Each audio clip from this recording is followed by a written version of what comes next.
할렐루야. 우리 하나님의 부르심에 응답하고 순종하여 이 기도의 시간, 기도의 자리에 나오신 여러분 모두를 주님의 이름으로 축복합니다. 우리는 지난 시간에 어떠한 말씀을 함께 나눴습니까? 사도행전 3장에서 누가 나왔죠? 걷지 못하는 사람, 성전 미문에 앉아있는 걷지 못하는 사람에 대한 말씀을 함께 나눴습니다. 그 걷지 못하던 사람이 이제 완전히 나아서 걷고 뛰며 하나님을 찬양하면서 성전에 들어가는 모습을 우리는 말씀을 통해서 함께 지난 시간에 확인했어요. 이 놀라운 기적으로 인하여서 이제 한바탕 소동이 벌어지기 시작했습니다.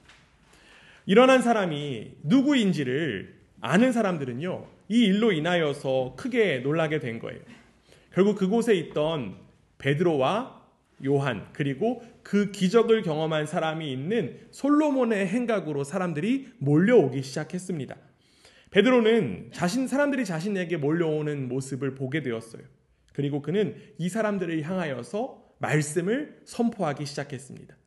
이 베드로가 말씀을 선포한 그 내용이 우리가 오늘 함께 읽은 말씀의 배경입니다. 오늘 우리는 이러한 맥락을 가지고 베드로의 설교를 함께 살펴보고자 합니다. 베드로는요, 먼저 기적에 대한 설명을 하기 시작합니다.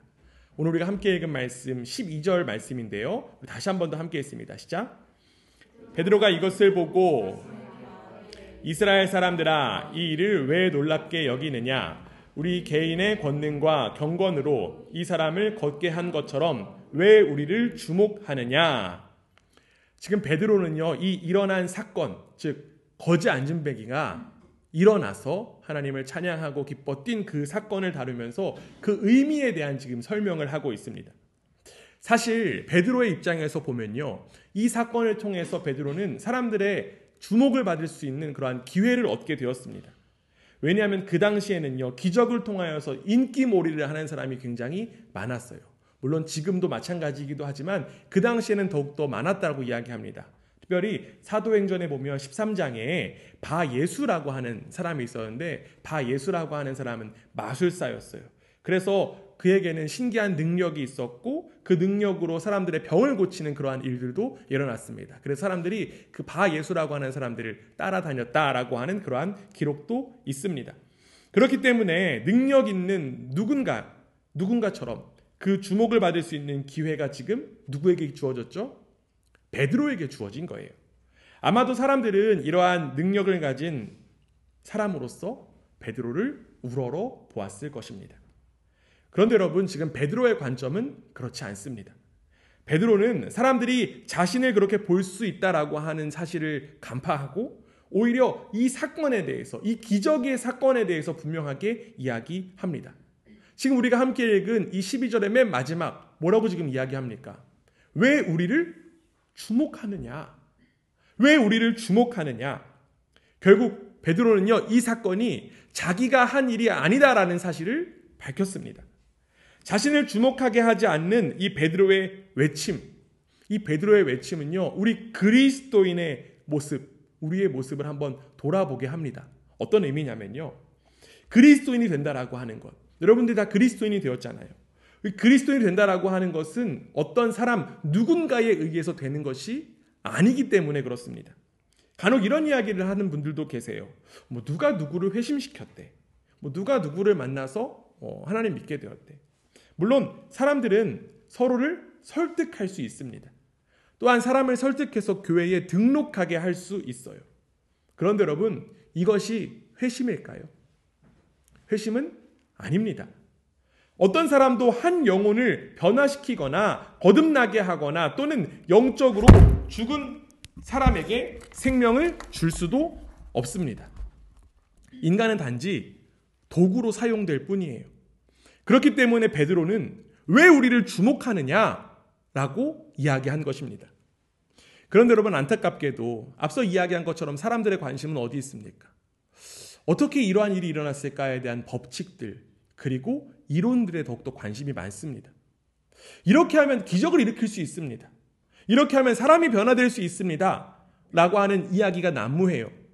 사람들은 이러한 확실한 소리에 더욱더 귀를 기울입니다. 그러나 지금 베드로는요, 오늘 말씀을 보면 이러한 강의를 한 것이 아니에요. 그리고 이 기적에 대해서 어떻다라고 굳이 본인이 설명하고자 하지도 않았습니다.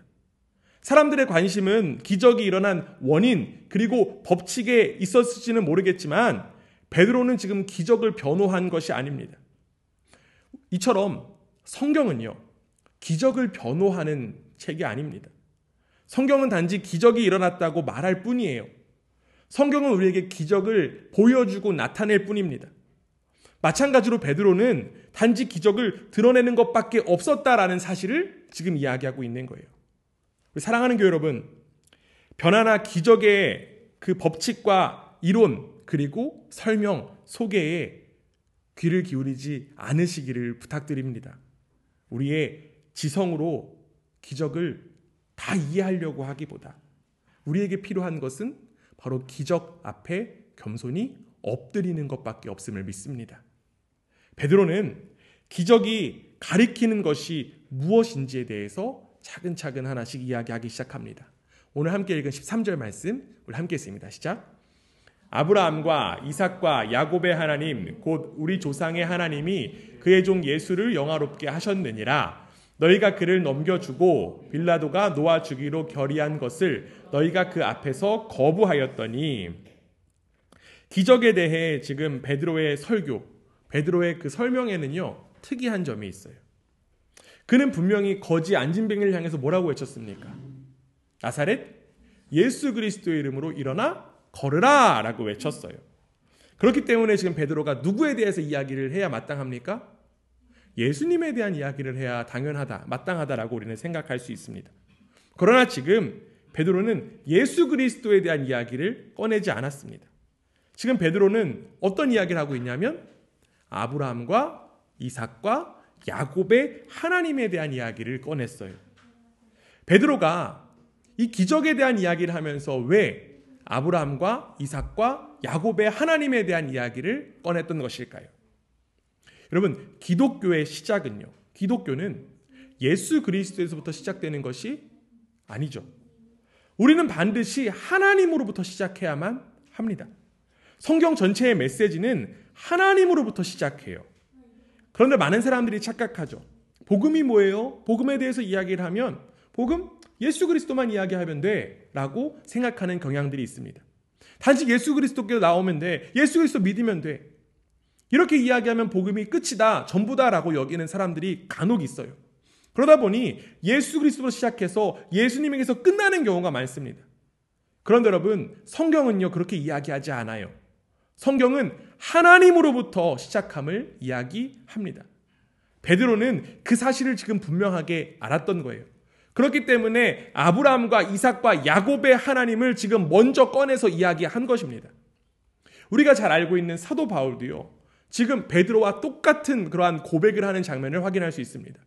사도행전 14장에 보면요, 바울이 루스드라에서 겪은 일이 나옵니다. 바울이요, 이제 바나바와 함께 이 루스드라에서 걷지 못한 사람을 고치는 그러한 기적이 동일하게 일어났습니다. 사람들은요, 바울과 바나바를 보고 헤르메스다, 제우스다 라고 여기면서 바울과 바나바를 향해서 제사를 드리려고 했어요. 그런데 그 모습을 보고 지금 바울이 이렇게 이야기합니다. 사도행전 14장 15절 말씀 함께 읽습니다. 시작. 이르되 여러분이여 어찌하여 이러한 일을 하느냐? 우리도 여러분과 같은 성정을 가진 사람이라. 여러분에게 복음을 전하는 것은 이런 헛된 일을 버리고 천지와 바다와 그 가운데 만물을 지으시고 살아계신 하나님께로 돌아오게 함이라. 아멘. 바울과 바나바는요, 복음을 전하는 것, 즉 기적을 일으키고 기적을 드러낸 것, 즉 하나님께로 돌아오기 위함임을 지금 이야기했습니다. 그들은 하나님에 대한 이야기를 지금 꺼낸 거예요. 여러분, 이것이 바로 기독교의 참된 진리이고 가르침입니다. 기독교는 예수 그리스도에서 시작하지 않아요. 기독교의 가르침의 첫 단계는 사람들과 그들의 모든 문제는 언제나 하나님과의 관계에서 고려되어야 된다라고 하는 점입니다. 성경은 그 사실을 분명하게 이야기하고 있어요. 그렇기 때문에 사람들이 기적이나 또 그 밖의 것들 때문에 모일 때 기적에 관하여, 심지어 하나님의 아들에 관하여서도 말하지 말고 오직 하나님과의 그 관계인 나에 관하여 이야기해야 합니다. 베드로는 그 맥락에서 지금 아브라함의 하나님, 이삭의 하나님, 야곱의 하나님을 먼저 이야기했던 거예요. 결국 우리 가운데 필요한 것은 무엇일까요? 바로 하나님을 아는 지식입니다.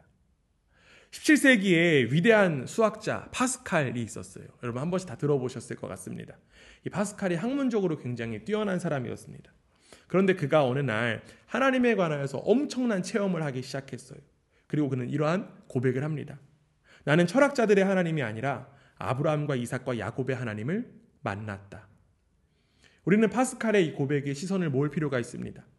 왜냐하면 우리에게 가장 필요한 것, 바로 하나님을 아는 일이기 때문입니다. 하나님을 만나는 것이기 때문에 그래요. 요즘 우리가 함께 호세아서 말씀을 묵상하고 있어요. 호세아서에서도요, 호세아 선지자가 끊임없이 외치는 것, 바로 하나님을 아는 지식에 대한 이야기하고 있습니다. 왜냐하면 그 당시 북이스라엘이 하나님을 아는 지식이 없어서 멸망할 위기, 심판받을 위기에 처해져 있었기 때문에 그렇습니다. 그래서 호세아 선지자가 이렇게 이야기해요. 호세아 6장 3절에 이렇게 됩니다. 함께 읽습니다. 그러므로 우리가 여호와를 알자, 힘써 여호와를 알자. 그의 나타나심은 새벽빛같이 어김없나니 비와 같이 땅을 적시는 늦은 비와 같이 우리에게 임하시니라 하니라. 아멘. 지금 호세아 선지자는 여호와 하나님을 알아야 함을 이야기했습니다. 그냥 아는 게 아니에요. 어떻게 알라고요? 힘써 알으라고요. 힘써 알아야 된다라는 점을 강조했습니다. 여기 알다라고 하는 표현은요, 히브리어 원어로 야다예요. 이 야다라고 하는 표현은요, 지식적인 알에 대한 이야기 아닙니다. 이 표현은 부부관계처럼 아주 친밀한 관계적 의미의 언어예요. 그래서 하나님을 안다라고 하는 것, 하나님을 아는 지식이라고 하는 것, 단순히 그냥 지식적인 충만함을 가진 것이 아니라 경험을 통한 실제적인 만남을 의미합니다. 그렇기 때문에 호세아는 이스라엘이 실제적으로 인격적인 하나님을 만나야 된다, 경험해야 된다라는 것을 이야기한 거예요. 우리 사랑하는 우리 그라치 반석교 교회 여러분, 하나님의 살아계신 여러분들 믿으십니까? 하나님께서 인격적이신 하나님이라고 하는 사실을 여러분들 믿으십니까? 하나님께서 진정으로 원하시는 것, 바로 우리와의 진실한 교제이고 사귐인 줄 믿습니다. 결국 예수님께서 우리를 위해서 죽으시고 부활하신 이유도 여기 있는 거예요. 바로 우리가 하나님 아버지와의 그 진정한 사귐을 위해서 예수님이 죽으시고 부활하신 것입니다. 예수님께서 우리와 하나님 사이에 막혔던 그 담을 친히 무너뜨리셨어요. 그렇기 때문에 복음이 무엇이냐라고 이야기할 때 단순히 예수님만 이야기하는 것은 복음에 대한 절반밖에 이야기하는 것에 그치지 않습니다. 예수님을 통하여 하나님과의 인격적인 교제가 가능하게 되었다라고 하는 사실을 우리는 기억하면서 예수님의 그 생명의 값어치인 바로 하나님의 관계를 소중하고 귀중하고 진실하게 누려야만 합니다. 예수님을 통한 살아계신 그 하나님과의 진실한 교제를 가득 누리는 저와 여러분 되기를 주님의 이름으로 축원합니다. 베드로는요, 지금 이러한 맥락에서 아브라함과 이삭과 야곱의 하나님을 이야기했어요. 또한 베드로가 이야기한 이 아브라함과 이삭과 야곱의 하나님에 대한 의미는요, 하나님께서 나타내시는 분이시고 하나님께서 계시하시는 분이시다라고 하는 의미를 담고 있습니다. 하나님은요, 하나님의 형상으로 창조된 이들이 하나님을 아는 것, 자신을 아는 것에 대해서 굉장히 관심이 많으시고 또한 자신을 드러내시는 분이십니다. 먼저 하나님을 만난 많은 사람들이 또 성경에 나오지만 대표적으로 우리가 방금 이야기하고 있는 아브라함을 이야기를 좀 꺼낼 수 있을 것 같아요. 아브라함이 어떤 상태에 하나님을 만났냐면 아브라함은 그 당시에 갈대아 우르라고 하는 지역에 살고 있었습니다. 그 지역에 살고 있는 이 아브라함은 그 당시 이방신을 섬기는 그러한 직업을 가지고 있었어요. 그런데 이렇게 보잘것없는 이 아브라함에게 누가 다가오셨습니까? 하나님께서 다가오셨어요. 그리고 하나님께서는 말씀하셨고 그를 불러내셨습니다. 우리가 함께 창세기 12장 1절에서 2절을 함께 한번 읽어봅니다. 함께 있습니다. 시작. 여호와께서 아브라함에게 이르시되 너는 너의 고향과 친척과 아버지의 집을 떠나 내가 내게 보여줄 땅으로 가라. 내가 너로 큰 민족을 이루고 내게 복을 주어 내 이름을 창대하게 하리니 너는 복이 될지나. 아멘. 하나님은 아무것도 아닌 정말 이방신을 섬기는 그 아브라함을 찾아오셔서 말씀하셨습니다. 이처럼 하나님은요, 우리를 향해서 먼저 찾아오시는 분인 줄 믿습니다. 우리가 하나님을 찾지 않아도 하나님은 우리를 먼저 찾아오시는 분이십니다. 또한 야곱은 어떨까요? 야곱은 우리가 잘 알고 있듯이 야곱은 도망자 신세였습니다. 형 에서를 피해서 도망하는 그러한 신세였어요. 사방이 캄캄하고 지친 야곱은 더 이상 한 발자국도 나아갈 수가 없었습니다. 깊은 밤에 그는 그 자리에서 잠에 들 수밖에 없었어요. 그런데 그에게는 편한 이불자리가 있던 것도 아니고 편한 침대가 있는 것도 아니었습니다. 그래서 야곱은 돌을 모아다가 베개로 삼고 잠을 잘 수밖에 없었어요. 그런데 여러분, 이 잠이 든 야곱의 꿈에 신기한 일이 벌어집니다. 땅에서 하늘까지 사다리가 닿고 천사들이 오르내리는 장면을 야곱이 꿈에서 본 거예요. 야곱은 그 꿈에서 깨어나 그리고 일어나 이렇게 고백합니다. 창세기 28장 17절이에요. 함께 읽습니다.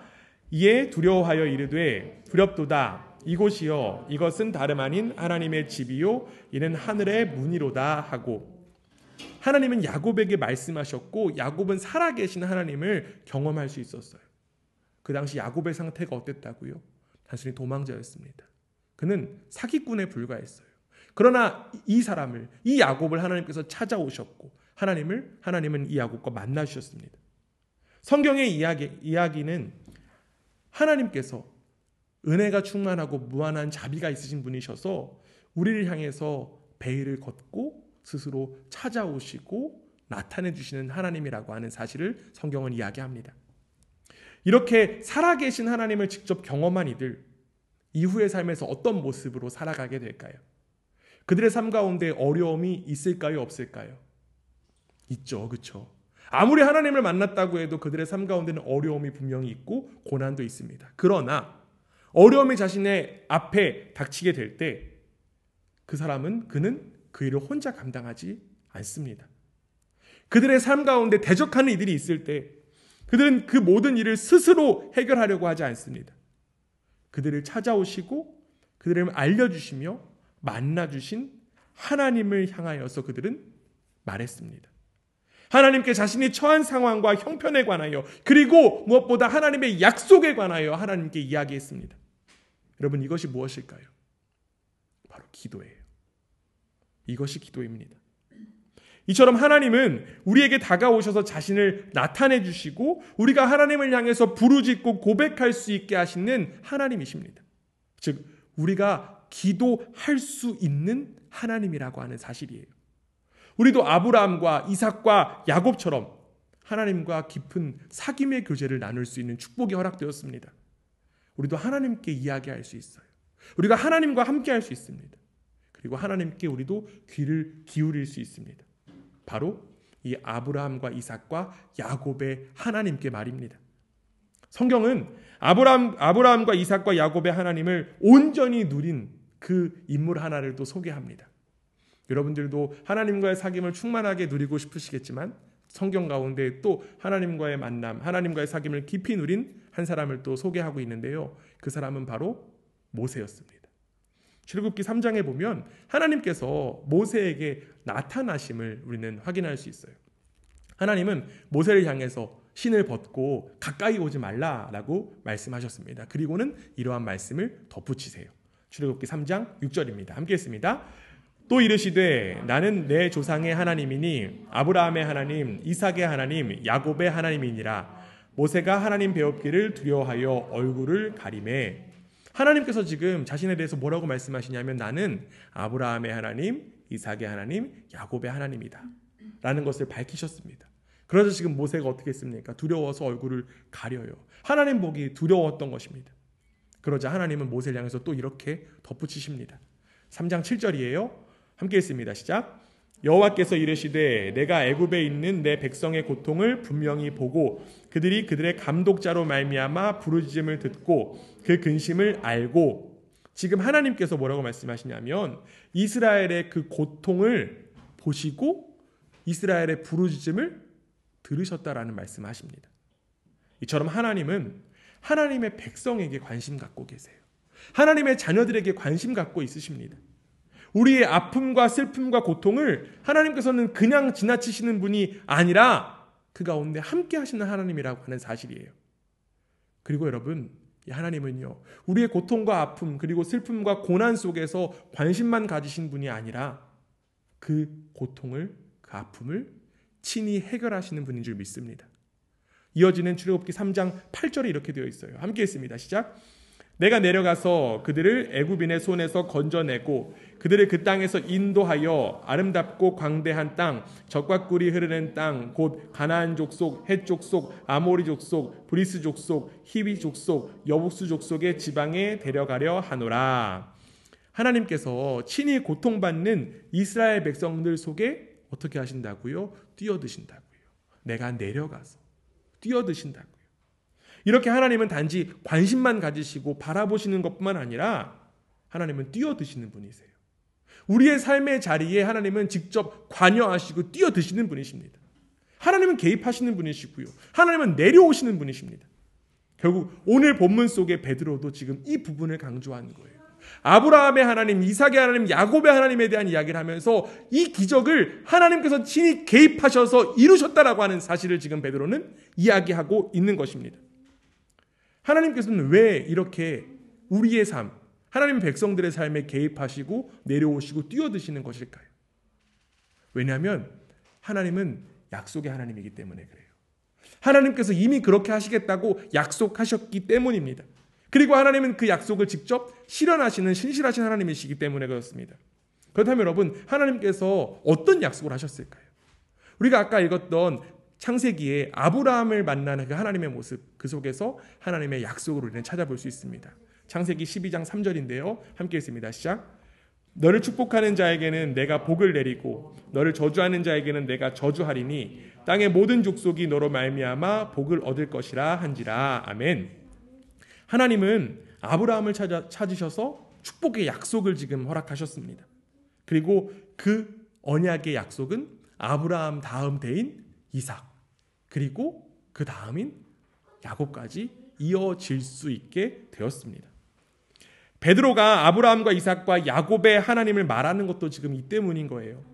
지금 이 기적을 일으키신 하나님이 언약의 하나님으로서 이 세상을 친히 다스리시고 이 세상을 친히 회복하신다라는 지점을 지금 이야기하고 있는 것입니다.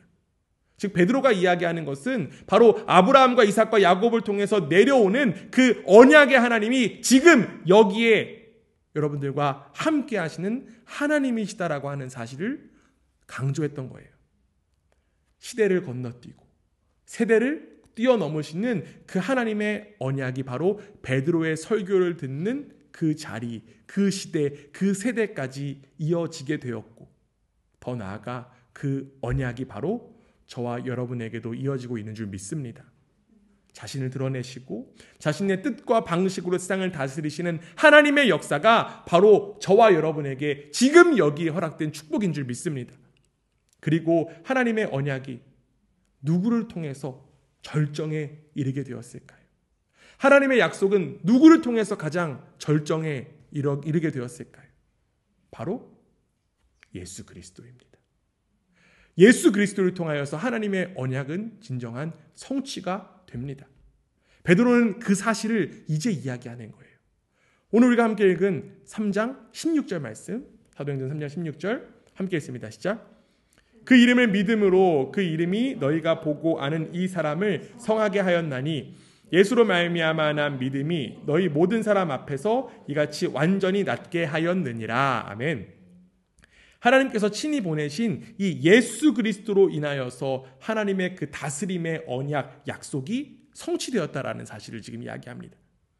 이것은 그냥 단순한 사건이 아니라 오래전부터 하나님께서 계획하신 약속이었습니다. 바로 아브라함에게 주셨고 이삭에게 주셨고 또 야곱에게 거듭 확인하신 약속, 곧 하나님께서 아브라함의 씨를 통해서 세상 모든 족속에게, 모든 민족에게 복을 주시겠다라고 하는 그 약속의 일부가 바로 예수 그리스도를 통하여 성취된 것입니다. 우리는 이렇게 하나님의 다스림의 측면에서, 하나님의 회복의 시선에서 예수님을 바라볼 수 있어야만 해요. 예수님 그냥 오신 것 아닙니다. 바로 하나님의 약속의 성취가 바로 예수 그리스도입니다. 그런데 이 땅에 오신 예수님, 어떠한 모습으로 죽음을 맞이하셨습니까? 가장 비참하고 비천한 모습으로 십자가에서 달려 죽으심으로 인하여서 예수님은 생애를 마감하셨어요. 혹자는 이렇게 이야기할 수도 있을 것 같아요. 하나님의 약속이 이렇게 어떻게 비참하게 끝날 수 있냐, 너무한 거 아니냐라고 여길 수도 있습니다. 그러나 여러분, 우리는 분명히 알고 믿고 있습니다. 예수님은 그 십자가에서 죽으신 것이 끝이 아니라 다시 살아나셨다라고 하는 사실이죠. 즉 하나님의 언약은 끝나지 않았다라고 하는 것입니다. 그렇기 때문에 하나님께서는 예수님을 친히 살리셨어요. 사도행전 2장 32절에 보면 이렇게 되어 있어요. 이 예수를 하나님이 살리신지라 우리가 다 이 일의 증인이로다. 하나님께서 예수 그리스도를 살리셨다라고 하는 거예요. 하나님의 그 살리심으로 인하여서 부활하신 예수님은요, 이제 하늘로 승천하셨습니다. 그리고 거기서 끝난 게 아니에요. 바로 오순절 성령 강림의 역사로 다시금 이 땅 가운데 예수 그리스도의 영이 임하게 되었습니다. 그리고 그 하나님께서 이 거지 앉은뱅이를 일으켜 세워주신 거예요. 이처럼 하나님께서는요, 지금도 성령을 통하여서 일하고 계신 줄 믿습니다. 지난 모든 세대를 통하여서 일하셨던 하나님은 지금도 변함없이 역사하고 계시는 줄 믿습니다. 결국 베드로는 지금도 역사하시는 그 하나님께서 이 모든 것들을 이루셨다라고 하는 사실을 강조하며 설교한 거예요. 베드로는 이 모든 기적이 바로 하나님의 역사 가운데 일어난 일이라는 사실을 드러냈습니다. 우리 사랑하는 교회 여러분, 아브라함과 이삭과 그 야곱의 하나님께서 지금도 여전히 우리와 함께 하시며 우리를 향해서 역사하고 계시며 여러분들 진정 믿으십니까? 우리의 시선은 오직 하나님을 향해야만 합니다. 자꾸만 우리의 시선이 단지 앉은뱅이가 일어난 그 사건에만 머문다라고 하면 우리는 하나님 바라볼 수 없어요. 그 기적을 해부하려고만 하면 하나님을 인식할 수 없습니다. 베드로는 이렇게 이야기했습니다. 왜 우리를 주목하느냐?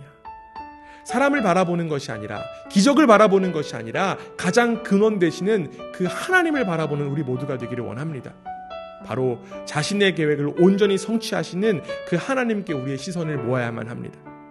하나님은 지금도 우리 모두와 교제하고 싶어 하십니다. 친밀하게 다가오셔서 우리의 아픔과 고통을 친히 들으시는 분이 바로 우리의 하나님이십니다.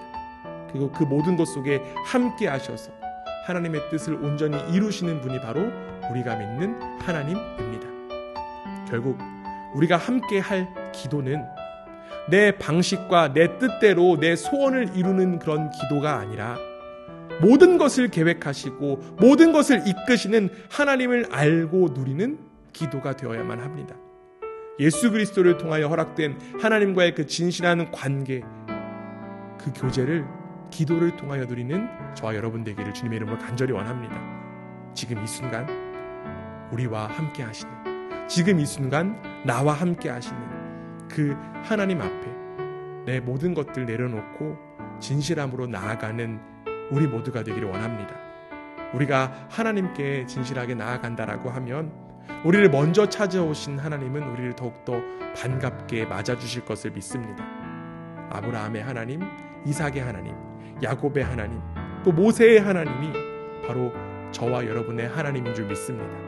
그 하나님과의 인격적인 교제를 충만히 누리는 이 시간, 그리고 우리 모두가 되기를 주님의 이름으로 축원합니다. 아멘.